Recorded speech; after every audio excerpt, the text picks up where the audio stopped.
우리 교회는 은혜로운 교회입니다. 네. 성가대 한 두 분만 은혜로운 교회라고 생각하고 있는 것 같고, 다른 분들은 아무도 안 오신 것 같기도 하고, 우리 교회 산성교회는 은혜로운 교회입니다. 여기 앉아있는 여러분들은 은혜로운 사람입니다. 네. 은혜로운 분들인 줄 믿습니다. 우리 한 번 더 인사할까요? 예. 옆에 있는 분들에게 권사님은, 장로님은 은혜로운 분이세요.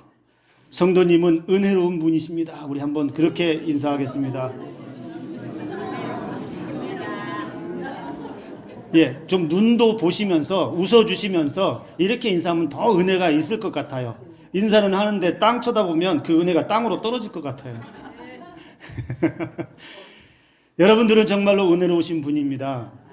하나님께서 오래전부터 택하셔서 그렇게 은혜로운 사람으로 여기까지 이끌어 오신 줄 믿습니다.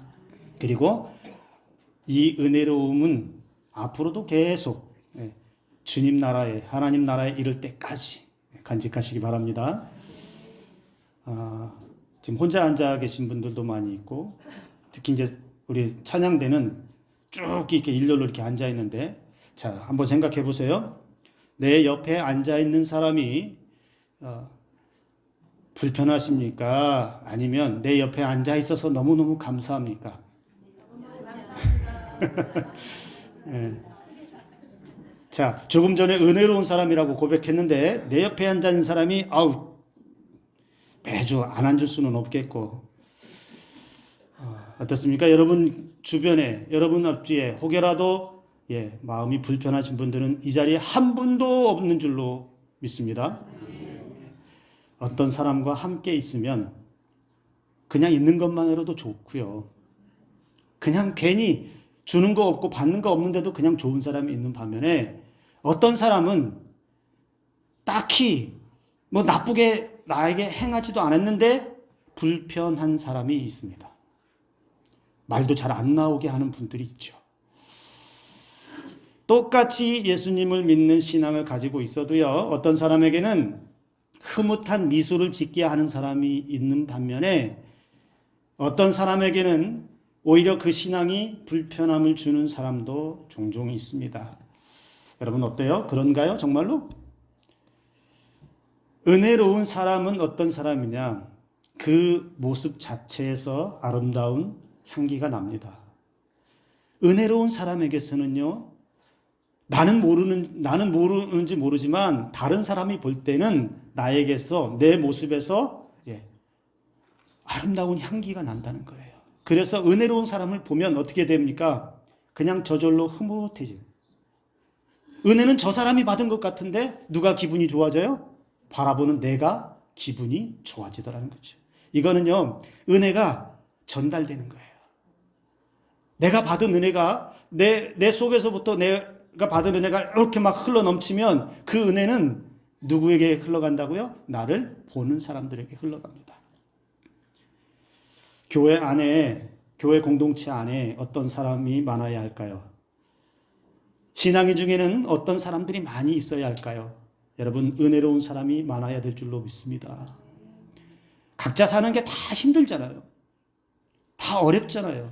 크고 작은 아픔이나 크고 작은 고민들 다 안고 살아가고, 인생의 문제들은 누구에게나 다 있어요. 그래서 그런 매 주일 나올 때마다 그런 고민과 그런 아픔과 여러 가지 생각들을 가지고 예배의 자리에 나오잖아요. 그렇게 나와서 여러분 똑같이 예배를 드리고 똑같이 말씀을 듣고 똑같이 함께 기도하는 가운데 모든 사람들이 다 하나님의 은혜로 충만해져야 된다는 겁니다. 그래서 다른 사람들이 받는 은혜만 바라보는 게 아니고, 나도 은혜 받아서 얼굴이 펴지고, 얼굴이 펴질 때는 주름도 그냥 쫙쫙 펴지고, 얼굴만 펴지는 게 아니라 마음에 쭈글쭈글 찌그러져 있던 마음도 쫙 펴지는, 이게 은혜의 힘이라는 겁니다. 오늘 이 자리에 계신 여러분들에게 마음속 깊숙이까지 하나님의 은혜가 임할 수 있기를 주님의 이름으로 축복합니다. 교회에는 그런 분들이 많아야 돼요. 세상의 그리스도인들 가운데는 은혜로운 사람이 많아야 됩니다. 그래야 예수님이 세상에서도 영향력을 미칠 수 있어요. 은혜로운 사람이 많아서 가는 곳마다 은혜가 흘러 넘쳐서 믿지 않는 사람들이 교회 다니는 사람, 신앙 있는 사람을 보면 와, 저 사람에게는 뭐가 그렇게 특별한 게 있어서 저렇게 희죽희죽 웃고 다니고 저 사람은 뭐가 그렇게 특별해서 저렇게 기뻐할까? 저 사람은 뭐가 그렇게 신났을까? 부러워하지 않겠습니까? 사도 바울은 에베소 교회를 향해서 여러분 특별히 이제 에베소서는 에베소 교회를 향해서 하나 될 것을 교회가 하나 될 것을 공동체가 하나 될 것을 여러 차례 강조를 합니다. 그런데 오늘 말씀에서 보면 그 에베소 교회를 향해서 하나 되기 위한 또 다른 권면의 말씀을 하면서 29절에서 이렇게 말합니다. 은혜를 끼치게 하라 이렇게 말합니다. 은혜를 끼치게 하라. 은혜를 끼치게 한다는 게 뭡니까? 내게 있는 내가 받은 은혜를 어떻게 해요? 뿌리라는 거예요. 사람들에게. 내가 받은 그 감동, 하나님으로부터 받은 감동을 주체하지 못해서 다른 사람들에게 그 은혜를 나누어주고 뿌려주고 이게 은혜를 끼치는 거예요. 그러면 사람들이 내가 받은 은혜를 그들은 받지 못했어도 누구를 통해서? 나를 통해서 은혜를 받게 되더라는 것이죠. 그런데 여러분 은혜를 끼치게 하라. 그래서 여러분 사도 바울은 오늘 우리에게 말씀 가운데 은혜로운 사람이 어떠한 사람인지를 분명하게 말해줍니다. 정말 신앙의 사람 중에 은혜로운 사람, 은혜 받은 사람은 어떤 모습인지를 말해주는데요. 먼저는 26절에서 말씀에서 이렇게 말합니다. 분을 내어도 죄를 짓지 말며 해가 지도록 분을 품지 말라고 우리에게 가르쳐 줍니다.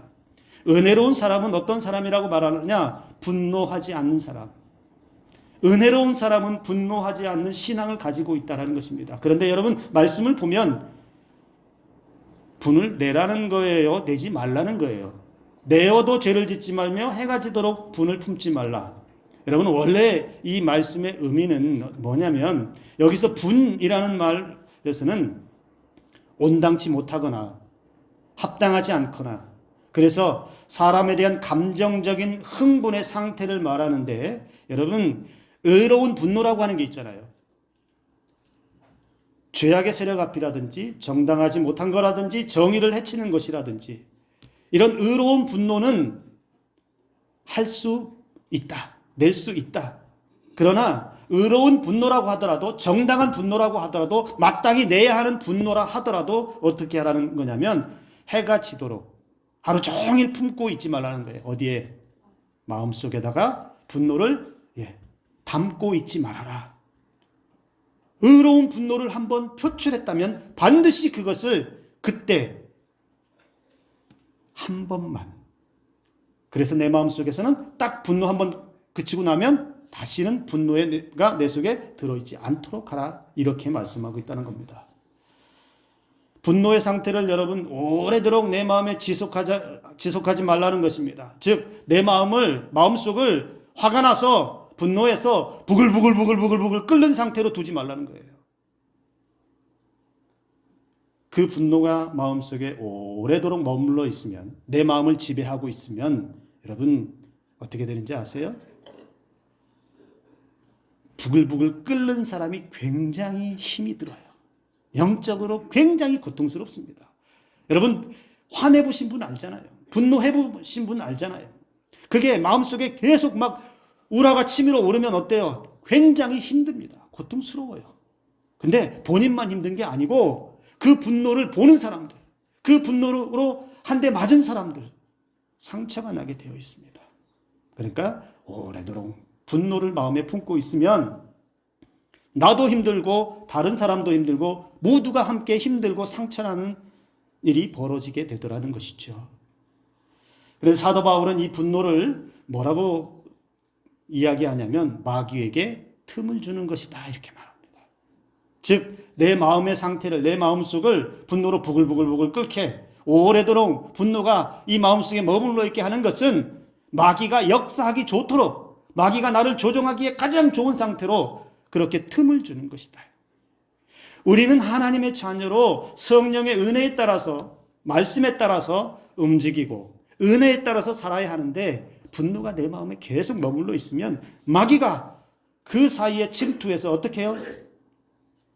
하나님과는 멀어지는 행동을 하게 하고 다른 사람을 상처내는 일을 교묘하게 하게 하고 내 심령을 파괴하는 일을 하게 하고 마귀가 원하는 대로 그렇게 내 마음의 분노 가운데서 조종을 하더라는 것이죠. 여러분, 분노에서 이 분이라고 하는 여러분 한자 여러분 아세요? 한자를 풀어보면 기가 막힙니다. 이 분이라고 하는 한자를 풀어보면 어떤 말이 들어있냐면 여러분 여기에는 세 글자가 여기 들어있어요. 분이라고 하는 한자에 세 글자가 함께 들어있는데 마음심자, 칼도자, 그리고 사람 인자가 포함되어 있습니다. 여러분 보이시죠? 마음심, 칼도, 사람 인이 합해서 여러분 맨 위에는 사람 인자가 들어갔고 가운데는 칼도가 들어있죠. 맨 밑에는 마음심이 들어있어요. 무슨 이야기입니까? 이 분이라고 하는 단어는 사람 마음속에 칼을 품고 있다가 어느 순간 참지 못하고 그 칼을 드러내서 휘두르는 것과 같아요. 굉장히 무서운 말이라는 거예요. 분을 품고 있으면 여러분 그 칼이 내 속에 내 마음속에 있다고 한번 생각해 보세요. 나를 해칠 수도 있겠죠. 그런데 그 분을 참지 못하면 그 마음속에 감춰진 그 칼이 어디로? 밖으로 뛰쳐나옵니다. 여러분 어떻습니까? 지금 우리의 마음에 혹시라도 작은 거라도 분이 안 풀린 것이 있다면 이 시간 녹아지기를 주님의 이름으로 축복합니다. 이 시간에 예배드리는 저와 여러분들의 마음속에서는 우리의 마음의 분이 사라지고 오래도록 가지고 있던 화병도 사라질 수 있기를 주님의 이름으로 축복합니다. 저 분이 내 마음에서 이제는 다시는 들어오지 않도록 여러분 그렇게 살아갈 수 있기를 간절히 소망합니다. 또 은혜로운 사람은 어떤 사람이라고 말하냐면 여러분 선한 말로 은혜를 끼쳐야 한다 이렇게 말합니다. 은혜로운 사람은 말이 선해야 된다 이렇게 가르쳐주고 있습니다. 신앙생활 하면서 여러분 가장 안타까운 사람이 어떤 사람인지 아세요? 말로 은혜를 줄줄줄줄줄줄 세는 사람이 있어요. 자기 말로 은혜를 다 까먹어 버려요. 예배 때 은혜 받았습니다. 오늘 어쩌면 그렇게 찬송이 나를 위한 찬송이고 오늘 목사님 말씀이 나에게 그냥 딱 맞춰서 주는 것 같았습니다. 내가 깨달았습니다. 은혜 받았습니다. 밖에 나가서 그 은혜는 온데간데였고 여전히 내 입술의 말은 부정적이고 내 입술의 말은 험악한 말이고 내 입술의 말은 영양가 없는 그런 말들만 줄줄줄줄.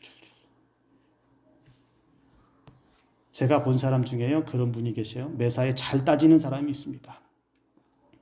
참 대하기 힘든 분이었어요.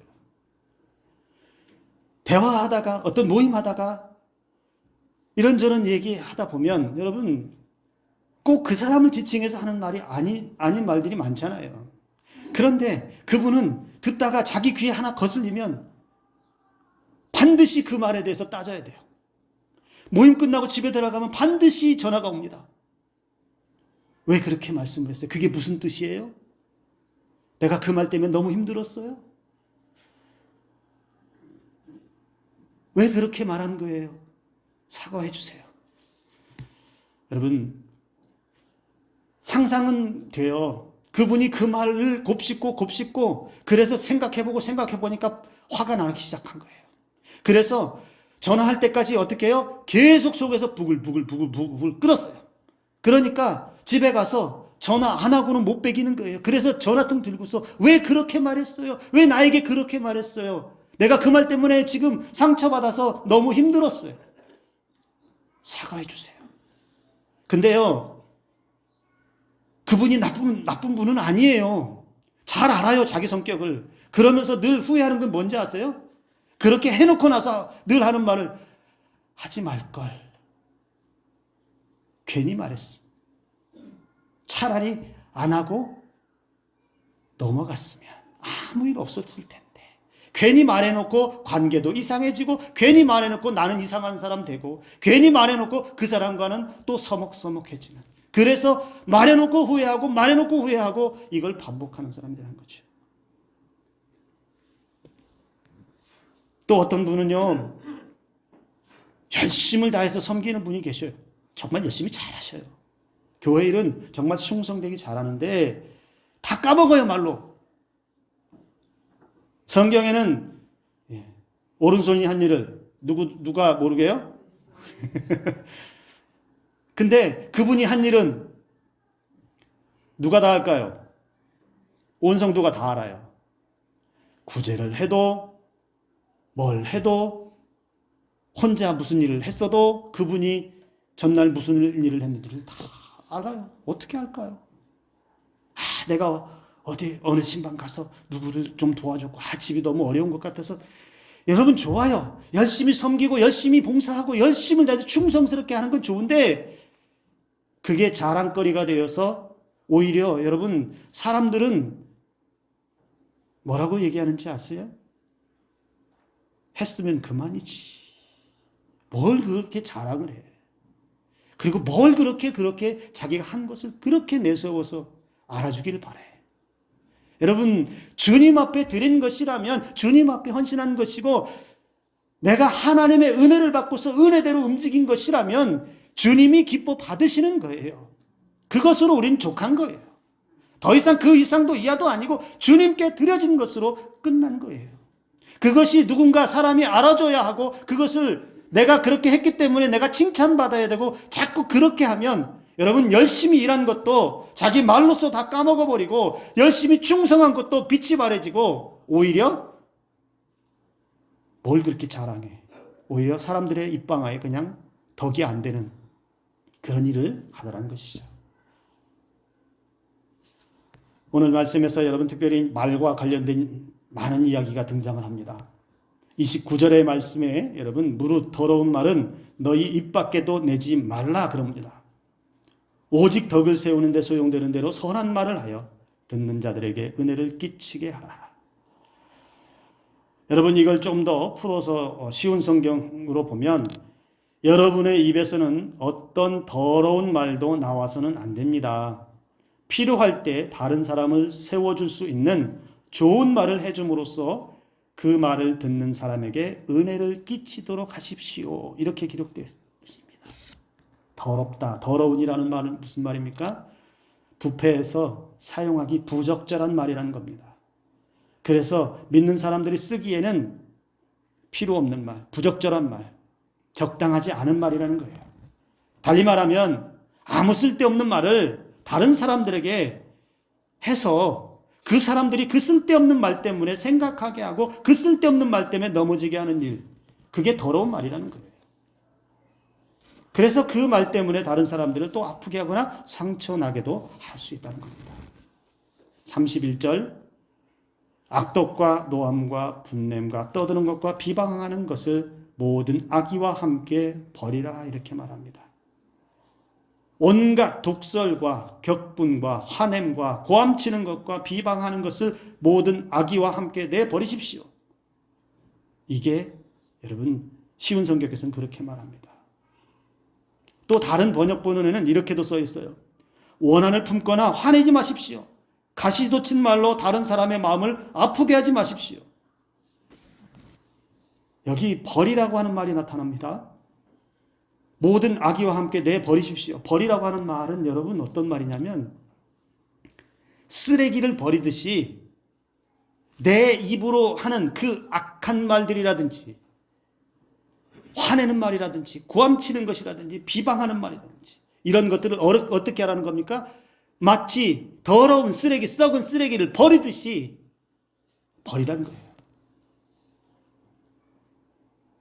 예수 안에 있는 은혜로운 사람들은 불신앙적인 말, 파괴적이고 부정적인 말, 음란한 말, 헐뜯고 이간질하는 말, 사람의 영혼을 상처내고 죽이는 말, 이러한 말 버리라고 사도 바울은 말하고 있다는 겁니다. 조금 전에도 그런 얘기 드렸어요. 예배 드릴 때는 여러분 아멘으로 화답해요. 예배드릴 때는 충만해요. 찬송도 정말 기쁘게 감사하게 잘합니다. 그래서 축도 끝날 때까지는 굉장히 많은 은혜로 충만해져 있어요. 막 건들면 은혜가 톡톡톡 튀어나올 것 같아요. 근데 성전문을 탁 나가면 어떻게 된다고요? 현실의 삶과 탁 맞닥뜨리면 조금 전에 받은 은혜가 어디로 갔는지 보이지 않는 사람들이 있어요. 말씀을 들을 때에 믿습니다, 주님. 그렇게 될 줄로 믿습니다 라고 선포하고 고백하고 주님의 말씀 앞에 화답해 놓고 밖에 나가서 현실의 삶을 보면 그래도 안 되는 건 안 되지. 조금 전에 믿는다라고 해놓고 나서도 밖에 나가서는 현실의 삶에 돌아가고 가정에 돌아가면 부정적이고 비판적이고 아무리 믿음이 좋아도 이건 아니지라고 하는 생각이 가슴에 밀려올 때가 있다는 거예요. 그게 불신앙적인 말이라는 겁니다. 제가 이런 분을 봤어요. 어느 모임에 이제 갔는데 뭐 얼굴은 알지만 서로 이렇게 뭐 친분이 있는 분은 아니에요. 저와 친분이 있는 분은 아닌데 이분이 알 수 없는 말들을 막 하시면서 그 말투나 저 어떤 언어나 이런 것들이 기분 좋은 말이 아니고 가만히 듣고 있으면 마음이 상하는 말들을 계속해요. 왜 이렇게 이야기를 하시지? 갸우뚱갸우뚱하면서 그러냐고 그냥 끄떡끄떡만 하고 듣고 있는데 말하면서 자기 자랑도 했다가 잘난 체도 했다가 나를 꾸짖는 듯이 말도 했다가 그렇게 막 해놓고 헤어질 때 이분이 나한테 뭐라고 했냐면 내가 아까 그렇게 말한 것은 내가 친해지려고 그런 거라고. 그래서 농담을 한 거니까, 친해지자고 한 거니까 너무 마음 쓰지 마세요. 여러분, 제가 그 말을 듣고 기분이 유쾌해서, 예, 괜찮습니다. 농담인 줄 알았습니다. 제가 그렇게 얘기했을까요? 물론 아무 말 안 했어요. 근데 그 말을 딱 듣고 속에서는, 그럼 좋은 말로 하지. 처음부터. 좋은 말로 얼마든지 할 수 있는데 왜 사람을 이상한 말을 막 늘어놓고 그렇게 해놓고 기분은 다 상하게 해놓고 헤어지기 전에 농담이었어요. 친해지려고 했어요. 말로써 아무런 덕이 안 되는. 여러분, 우리 신앙생활하는 성도들 사이에서도 그런 일이 있을 때가 있어요. 내가 들을 때는 기분 나쁘고 불편하고 그럴 때가 있습니다. 여러분, 그럴 때는 어떻게 하는 게 좋을까요? 덕스럽지 못한 말, 선하지 못한 말 때문에 내 마음이 불편하고 내 마음에 상처가 되고 그리고 다른 사람들에게도 상처가 될 것 같다라고 한다면 여러분 어떻게 하면 좋을까요? 오히려 저는 그럴 때 침묵이 은혜인 줄을 믿습니다. 차라리 아무 말 안 하는 게 훨씬 낫습니다. 내가 이 말을 함으로 인해서 그 사람이 상처가 된다면 상처가 될 것 같다라고 조금이라도 예상이 된다면 차라리 아무 말 안 하는 것이 훨씬 낫고 내가 이 말을 하고 나서 내 마음이 편하지 않을 것 같다. 그러면 오히려 침묵하고 잠잠히 있는 것이 지혜이고 그것이 은혜인 줄을 믿으시기 바랍니다. 때로는요, 여러분, 침묵이 은혜로 다가올 때가 많습니다. 여러분, 머릿속이 복잡할 때 너무 말을 많이 하려고 하지 마세요. 기분이 우울하고 안 좋을 때 차라리 그냥 침묵하고 혼자 찬송하는 게 훨씬 더 은혜롭고 훨씬 더 자기 마음을 다스리는 데 좋습니다. 기분이 안 좋을 때 건들면 그냥 폭발하는. 그러다 보면 또 실수하고 그러다 보면 안 좋은 말들로 계속 오고 가는 일들이 우리 사이에서도 벌어질 때가 많다는 것이죠. 신앙인들이 받은 은혜를 여러분 가장 빨리 쏟아내는 방법 말에 있습니다. 멀리 있지 않아요. 은혜 충만히 받아도 바로바로 쏟아낼 수 있는 것이 바로 말에 있다는 사실입니다. 저와 여러분들의 말이 선하고 아름답기를 주님의 이름으로 축복합니다. 전에 익산에서 사역할 때요, 목사님들과 어디를 가서 이제 점심시간이 되어서 식사를 하는데 담임 목사님께서 이제 회를 먹자고 해서 이제 횟집에 들어갔어요. 횟집에 들어가서 회를 주문하고 앉아 있는데 우리보다 먼저 온 테이블에 여자분이 한 6, 7분 뭐 이 정도 앉아 계셔요. 재미나게 이야기도 하고, 예. 그런데 앉아서 제 뒤쪽에 있었는데 앉아서 가만히 그분들이 얘기가 들려요. 귀에 들리는데 무슨 얘기를 하냐면 전날 주일날 예배드릴 그 얘기를 하고 있어요. 교회에서 예배드린 얘기를 막 자기들끼리 얘기하는데 얘기를 들어보니까 거기에는 권사님도 있어요. 집사님도 있고. 막 얘기를 하는데 목사님 설교가 어쩌고 저쩌고 어쩌고 저쩌고. 왜 그건 뭐 싫다 싫다. 그런데 가만히 듣는데 저만 듣지 않고 다 들었는데 제가 들으면서 속으로 참 덕이 안 된다. 좋은 이야기도 아니고 물론 뭐 욕을 하거나 그러진 않는데 하나도 덕이 되지 않는 이야기를 이슬을 따라 놓고서, 이슬을 모르신 분들은 예배 끝나고 저한테 오면 알려드릴게요. 이슬을 따라 놓고서 전날 예배 들은 이야기를 그 식탁에서 목사님 설교가 이러쿵 저러쿵 이야기하고 있더라는 거예요. 거기서 무슨 은혜를 여러분 찾을 수 있겠어요? 거기서 무슨 은혜가 보인다라고 얘기할 수 있겠고, 거기서 무슨 은혜로운 사람들이라고 그 사람들에게 말할 수 있겠냐는 거예요. 여러분도 어디 가서 제 이야기 하죠? 그죠? 겁내지 마세요. 제 이야기 하죠? 괜찮아요. 얼마든지 하세요. 욕해도 괜찮아요. 다만 하나님의 은혜를 쏟아내는 말만 하지 마세요. 저를 욕해도 괜찮고 흉을 봐도 괜찮고 다 괜찮은데 여러분 하나님의 은혜를 여러분 삶에서 쏟아내는 말들은 하지 않기를 주님의 이름으로 권면합니다. 마지막 한 가지는 여러분, 은혜로운 사람은 서로 돌아보며 은혜를 끼쳐야 합니다. 32절에서 뭐라지요? 서로 친절하게 하며 불쌍히 여기며 서로 용서하기를 하나님이 그리스도 안에서 너희를 용서하심과 같이 하라.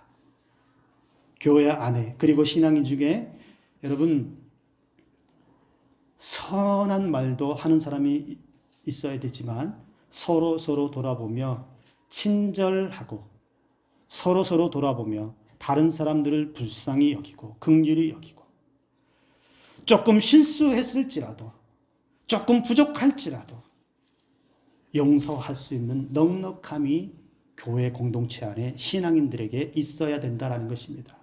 그러한 모습을 가지고 있는 사람이 은혜로운 사람이라는 것이죠. 은혜로운 사람은 그래서 여러분 다른 사람을 대하는 태도가 분명히 다릅니다. 사람을 대하는 태도가 달라요. 은혜 받은 사람, 은혜로 충만한 사람들은 사람을 바라볼 때 그 바라보는 시선도 다르고요. 그 사람을 대할 때에 그 사람을 정말 소중하게 여기는 마음들이 생깁니다. 은혜로운 사람은 결코 다른 사람들에게 이기적으로 행하지도 않습니다. 우리 교회가 그리고 저와 여러분이 어떤 사람의 모습을 얻어야 할까요? 선하고 아름답고 친절하고 다른 사람들을 불쌍히 여기고 그리고 조금 부족할지라도 조금 내 마음에 안 들다 하더라도 좀 나에게 말을 실수하고 그랬다 하더라도 용서할 수 있는 넉넉함들을 간직하는 저와 여러분들이 되어야 할 줄로 믿습니다. 한번 생각해 보세요.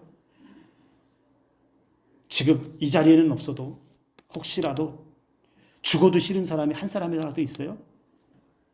죽었다 깨어나도 나는 그 사람은 용서 못하겠어라고 하는 분이 계세요? 어느 목사님이 그 설교하시면서 질문을 했다라고 그러죠. 여러분들 가운데 용서하지 못한 사람이 한 사람이라도 혹시 지금 있습니까? 용서하지 못한 사람이 한 사람이라도 있습니까? 그랬더니 한 어르신이 손을 이렇게 들고서 말했어요. 예, 어르신 말해보세요. 그랬더니 그분이 뭐라고 했냐면 나는 용서하지 못한 사람이 한 사람도 없어요. 아이고 대단하십니다. 어떻게 그렇게 훌륭하십니까? 다 용서하셨군요. 그랬더니 그 어르신이 뭐라고 얘기했을까요? 내가 미워하는 놈들 다 죽었어요. 여러분, 죽었다 깨어나도 용서 못할 사람은 없어요. 왜요? 죽었다 깨어나도 용서받지 못할 저와 여러분들이 십자가의 은혜로 용서함 받았습니다. 죽었다 깨어나도 은혜 안으로 들어갈 수 없는 사람들이 십자가의 은혜로 여기 앉아 있어요. 이 은혜가 저와 여러분들에게 있습니다. 이 은혜 받고서 여러분, 우리 삶에서 용서할 수 있는 사람이 없다면 여러분, 우리는 악해지는 거예요. 은혜로운 사람이 아니라는 겁니다.